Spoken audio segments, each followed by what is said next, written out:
Para dezenas de pessoas na vida pública britânica, sejam elas políticas, da realeza ou religiosas, sua posição pode estar atrelada a residências luxuosas e históricas. E esse vídeo vai ser o teu guia por algumas das propriedades mais exclusivas do Reino Unido. Algumas nomeações políticas podem vir com residências oficiais. O primeiro-ministro trabalha no número 10 da Downing Street, desde que as residências projetadas por Christopher Wren foram doadas ao governo por George II, e isso aconteceu em 1735. Por trás do pesado portão de aço e das icônicas fachadas pretas, existe um grande labirinto de escritórios. Desde o governo do Tony Blair, o primeiro-ministro mora no apartamento maior, que fica acima dos números 11 e 12, e o ministro da Fazenda fica no apartamento acima do número 10. Após a eleição, o primeiro-ministro também tem acesso a Chequers, uma mansão Tudor que fica nas colinas Chiltern e foi oferecida por Arthur Lee, um político conservador, ao gabinete do primeiro-ministro em 1917. Esse político conservador esperava que a nova classe de líderes eleitos se beneficiasse do retiro de campo.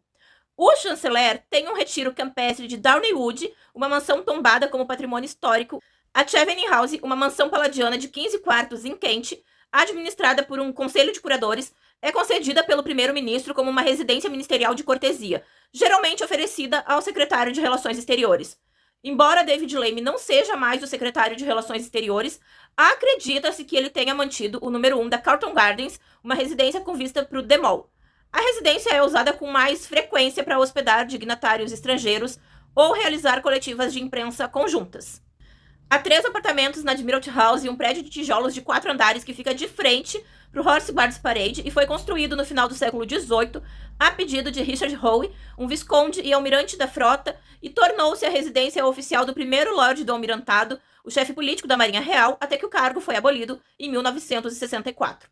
Cada primeiro-ministro da Escócia posa com seus ministros do lado de fora da porta georgiana da Bute House, na Charlotte Square, em Edimburgo, após uma remodelação ou mudança de governo. Essa propriedade foi entregue ao governo pelo secretário escocês após a descentralização em 1999.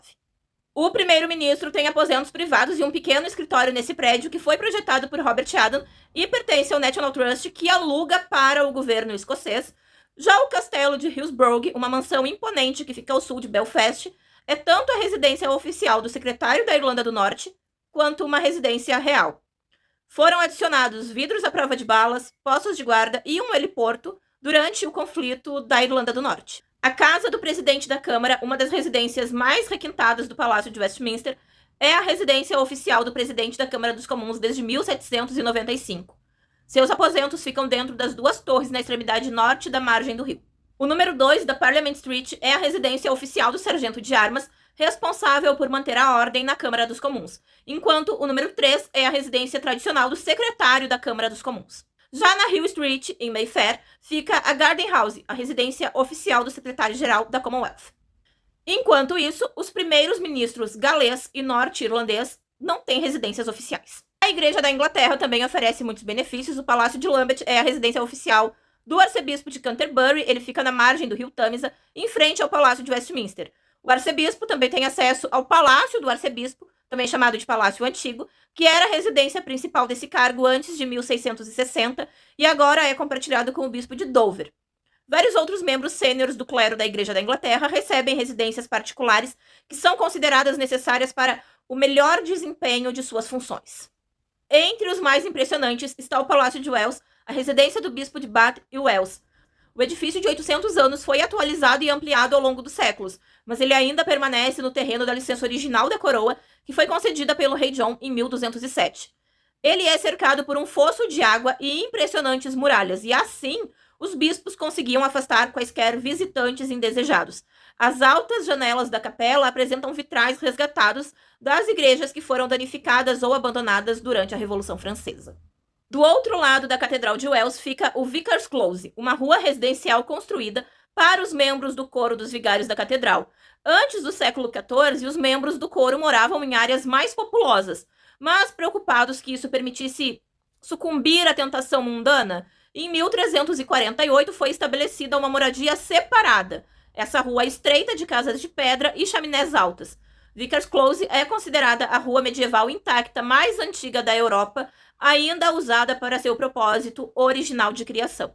E é óbvio que precisamos falar também das propriedades da realeza. A realeza tem um extenso portfólio imobiliário, algumas propriedades pertencem à coroa, outras ao Ducado da Cornualha ou são propriedades privadas. O Palácio de Kensington, no Hyde Park, abriga algumas das residências reais mais grandiosas. Os príncipes William e Harry foram criados lá nos apartamentos 8 e 9. O palácio agora abriga escritórios e residências particulares, incluindo o apartamento 1A, uma ala de 20 cômodos, onde William e Kate moraram anteriormente. O apartamento 10 do Palácio de Kensington é a residência do príncipe e da princesa Michael de Kent. O duque e a duquesa de Sussex moravam no Nottingham Cottage, nos jardins do Palácio de Kensington, antes de se mudarem para Windsor. Também nos jardins de Kensington fica a Rain House, uma casa de campo de 5 quartos, onde o duque de Kent mora desde 1978. O duque e a duquesa de Gloucester mudaram-se do apartamento 1 no Palácio de Kensington para as antigas cavalariças reformadas em 2019. Acredita-se que a princesa Eugenie e seu marido Jack Brooksbank fiquem no Ivy Cottage quando estão em Londres. Além do imponente castelo de Windsor em si, existem diversas casas particulares espalhadas pela propriedade de 16 mil acres. O mais notável é provavelmente Royal Lodge, uma mansão de 30 quartos atualmente habitada por Andrew Mountbatten Windsor, mas não por muito tempo, porque ele deve desocupar a propriedade depois de ter recebido uma ordem de despejo.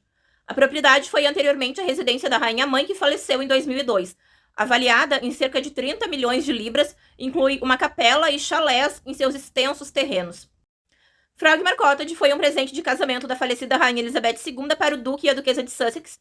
Harry e Meghan renovaram a residência criando um estúdio de yoga, estufas, uma horta, tudo isso por 2,4 milhões de libras que eles mesmos pagaram. Em 2023, eles desocuparam definitivamente a residência que até agora está desocupada. Nas proximidades fica a Adelaide Cottage, que foi a residência do príncipe e da princesa de Gales desde 2022, e propriedades semelhantes de 4 quartos no centro de Windsor foram vendidas por até 1,7 milhões de libras. Forest Lodge, a nova residência do príncipe e da princesa de Gales, tem 8 quartos e foi toda reformada, um gasto com o qual William e Catherine arcaram. Estima-se que a residência valha até 16 milhões de libras. Príncipe Edward, o irmão mais novo de rei Charles III, e Sofia, duquesa de Edimburgo, vivem na grandiosa e luxuosa Bagshot Park, uma residência de 120 cômodos. O casal pagou um aluguel de valor de mercado até 2007, mas desde então eles têm pago um valor simbólico, o que gerou polêmica nos últimos dias. Quando está em Londres, a princesa Anne fica em um apartamento no Palácio de St. James, mas ela passa a maior parte do tempo em Westcombe Park, uma mansão de pedra em Gloucestershire que foi comprada para ela pela rainha Elizabeth II em 1976, ou seja, é uma propriedade privada. Dentro dos 700 acres dessa propriedade, há uma casa de campo onde vive o filho da Anne, o Peter Phillips, e Aston Farm, uma casa onde vive Zara Tindall com o marido Mike. Perto de Westcombe Park fica Highgrove House, uma propriedade que o Charles comprou no início dos anos 1980. Sandringham House é o retiro particular do rei, e as propriedades periféricas incluem Hummer Hall, um presente de casamento da rainha Elizabeth II para William e para Kate, e Wood Farm, uma fazenda que foi convertida e usada pelo príncipe Philip após a sua aposentadoria da vida pública em 2017. York Cottage, que também fica nos terrenos de Sandringham, é uma das propriedades que se acredita estarem sendo consideradas para ser a nova casa de Andrew Mountbatten Windsor quando ele finalmente deixar Royal Lodge. Como se sabe há muito tempo, a residência escocesa preferida da realeza é o Castelo de Balmoral, um complexo de 167 quartos construído pelo príncipe Albert para a rainha Vitória em 1856. Alguns momentos históricos foram vividos lá. George VI estava em Balmoral em 1939, quando recebeu a notícia de uma guerra iminente, e muito tempo depois, a última fotografia de rainha Elizabeth II foi tirada em Balmoral em 6 de setembro de 2022, apenas 2 dias antes do falecimento dela. Entre as propriedades que ainda ficam dentro do terreno, mas são um pouco mais afastadas, a gente tem Birkenhead House, que foi onde o Charles e a Camila ficaram durante o período de confinamento da Covid-19 no ano de 2020. O Palácio de Holyrood House, em Edimburgo, é a residência oficial do monarca na Escócia. O Castelo de May, uma propriedade do século XVI, é o local onde o monarca costuma ficar por um curto período a cada verão antes de viajar para Balmoral. Já a Clarence House é a residência de 5 quartos onde Charles e Camila vivem, e ela é avaliada em 52,5 milhões de libras.